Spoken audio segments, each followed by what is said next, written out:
Hello guys and welcome to the channel. ఈరోజు ఈ వీడియోలో మనం హ్యూమన్ నర్వస్ సిస్టమ్ ఎలా పనిచేస్తుందో చూద్దాం. ఒక బ్యాట్స్మెన్ గాల్లోకి కొట్టిన బాల్ ఎంత ఎత్తు వరకు వెళ్ళింది, ఏ ప్లేస్లో అది కిందకు పడబోతుంది, అండ్ అలాగే ఎంత వేగంతో వెళ్తే దాన్ని క్యాచ్ పట్టొచ్చు. ఈ డీటెయిల్స్ అండ్ డెసిషన్స్ అన్ని ఫ్రాక్షన్ ఆఫ్ సెకండ్స్లో ఒక ఫీల్డర్ బ్రెయిన్లో ప్రాసెస్ అవుతాయి.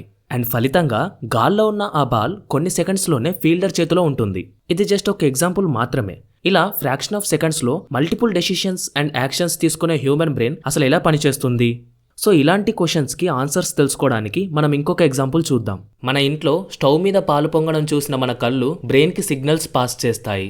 అయితే ఆ సిగ్నల్స్ని ప్రాసెస్ చేసిన మన బ్రెయిన్ వెంటనే బాడీని అలర్ట్ చేసి మోటార్ సెల్స్ని రెస్పాండ్ అవ్వమని డైరెక్ట్ చేస్తుంది. సో మన బాడీకి బ్రెయిన్కి మధ్యలో సిగ్నల్స్ ఎలా ట్రాన్స్ఫర్ అవుతాయో ఈ వీడియోలో తెలుసుకుందాం. అసలైతే హ్యూమన్ బాడీలో మూమెంట్స్కి కారణం నర్వస్ సిస్టమ్. ఈ నర్వస్ సిస్టమ్ రెండు భాగాలుగా ఉంటుంది. అందులో first one central nervous system CNS and second one peripheral nervous system PNS.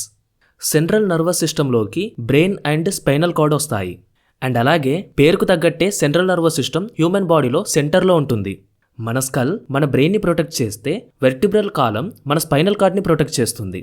ఈ బ్రెయిన్ అండ్ స్పైనల్ కార్డ్లో కాకుండా మిగతా బాడీ పార్ట్స్లో ఉన్న మన నర్వ్స్ పెరిఫెరల్ నర్వస్ సిస్టంలోకి వస్తాయి. మన బాడీకి సీరియస్ ఇంజురీస్ అవ్వకుండా ఉండడం కోసం పెరిఫెరల్ నర్వస్ సిస్టమ్స్ చాలా కీలకమైన పాత్రను పోషిస్తూ ఉంటాయి. హ్యూమన్ బాడీకి చిన్న నొప్పి కలిగినా వెంటనే పిఎన్ఎస్ సిఎన్ఎస్కి ఇన్ఫర్మేషన్ పాస్ చేసి అలర్ట్ చేస్తుంది. మన బ్రెయిన్ రెస్పాన్స్ని బట్టి మనం ఆ బాధను భరించాలా లేక మనల్ని మనం కాపాడుకోవాలా అన్నది ఉంటుంది. దీని fight or flight response function అక్కడ నుండి పారిపోవాలా లేదా పోరాడాలా అనే యాక్షన్ని పెరిఫెరల్ నర్వస్ సిస్టమ్ పర్ఫామ్ చేస్తుంది. అయితే నర్వ్స్లో వాలంటరీ అండ్ ఇన్వాలంటరీ అని రెండు రకాలుంటాయి. వాలంటరీ నర్వ్స్ మన కంట్రోల్లో ఉంటాయి. అంటే మనం చేస్తున్న పని మీద మనకు అవగాహన ఉంటుంది.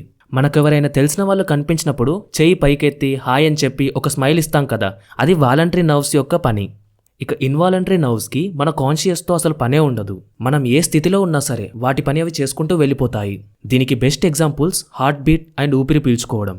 ఇక మొత్తం నర్వస్ సిస్టమ్కి అత్యంత కీలకమైన పార్ట్ ఏంటంటే అది న్యూరాన్. ఇది ఒక చిన్న చెట్టు షేప్లో ఉంటుంది. అండ్ అలాగే ఇది కూడా ఒక నర్వే. ఇలాంటి బిలియన్స్ ఆఫ్ న్యూరాన్ నర్వ్స్ మన బాడీలో ఉంటాయి. అయితే న్యూరాన్లో సెల్ బాడీ, డెండ్రిటిస్ అండ్ యాక్సియన్ అనేవి 3 ఇంపార్టెంట్ పార్ట్స్ ఉంటాయి. సిగ్నల్ ట్రాన్స్మిషన్లో న్యూరాన్స్ ఒక మీడియం లాగా పనిచేస్తాయి. బ్రెయిన్కి దగ్గరగా ఉండే ఐస్, ఇయర్స్ దగ్గర నుండి కాలి పాదం వరకు బ్రెయిన్కి ఏ ఇన్ఫర్మేషన్ పాస్ అవ్వాలన్నా అది న్యూరాన్ ద్వారానే జరుగుతుంది. న్యూరాన్కి డెండ్రిటిస్ రిసెప్టార్ సెల్స్ నుండి లేదా ఇతర నర్వ్స్ నుండి ఎలక్ట్రిక్ సిగ్నల్స్ అందుతాయి. ఈ ఎలక్ట్రికల్ సిగ్నల్స్ సెల్ బాడీలో ఉన్న డిఎన్ఏలోకి ఎంటర్ అవుతాయి. అండ్ అక్కడ నుండి ఈ సిగ్నల్ ఒక న్యూరాన్ యొక్క యాక్సియన్ నుండి ఇంకొక న్యూరాన్కి పాస్ అవుతుంది. ఈ first neuron axon and next neuron డెండ్రిటీ కనెక్టింగ్ పాయింట్లో సినాప్సి అనే ఒక కనెక్టింగ్ పాయింట్ ఉంటుంది. ఈ పర్టికులర్ ప్లేస్లో ఆ ఎలక్ట్రికల్ సిగ్నల్స్ కెమికల్ సిగ్నల్స్గా కన్వర్ట్ అవుతాయి. అండ్ దీనివల్ల ఆ నెట్వర్క్లో ఉన్న మిగతా న్యూరాన్స్కి ఇన్ఫర్మేషన్ ఫాస్ట్గా పాస్ అవుతుంది. యాక్సియన్ లెంత్ దాదాపు 1 మీటర్ పొడవు ఉంటుంది. అండ్ ఇది మన కరెంట్ వైర్ లాగా ఇన్సులేటెడ్ అయి ఉంటుంది. ఇలా ఇన్సులేటెడ్ అయి ఉండడం వల్ల యాక్సియాన్లో సేఫ్గా అండ్ స్పీడ్గా కెమికల్ సిగ్నల్ పాస్ అవుతుంది. ఇలా న్యూరాన్స్ టు సెంట్రల్ పిఎన్ఎస్ నుండి అండ్ అలాగే సిఎన్ఎస్ వరకు సిగ్నల్ ట్రాన్స్మిషన్లో సహాయపడుతుంది. ఒక్కోసారి బ్రెయిన్కి వచ్చిన సిగ్నల్ ఏ పార్ట్ నుండి వచ్చింది అనే దానిపైన బేస్ చేసుకొని బ్రెయిన్లోని వేరియస్ పార్ట్స్లో ఆ ఇన్ఫర్మేషన్ని ప్రాసెస్ చేస్తూ ఉంటుంది. అయితే వచ్చిన ఇంపల్స్ ద్వారా బాడీ నెక్స్ట్ ఏం రెస్పాండ్ అవ్వాలో బ్రెయిన్ న్యూరాన్స్ ద్వారా మోటార్ సెల్స్కి ఇన్ఫర్మేషన్ పాస్ చేస్తూ ఉంటుంది. ఎప్పుడైనా ఒక కాలే వస్తువు మన చేయికి తగిలినప్పుడు మన చేయిని అక్కడి నుండి తీసేస్తాము. ఈ చిన్న గ్యాప్లో మనం ఇందాక చెప్పుకున్న ప్రాసెస్ అంతా జరిగిపోతూ ఉంటుంది. అంత ఫాస్ట్గా మన నర్వస్ సిస్టమ్ పనిచేస్తూ ఉంటుంది. అందుకే అంటారు హ్యూమన్ బ్రెయిన్ కొన్ని వందల సూపర్ కంప్యూటర్స్తో సమానమని.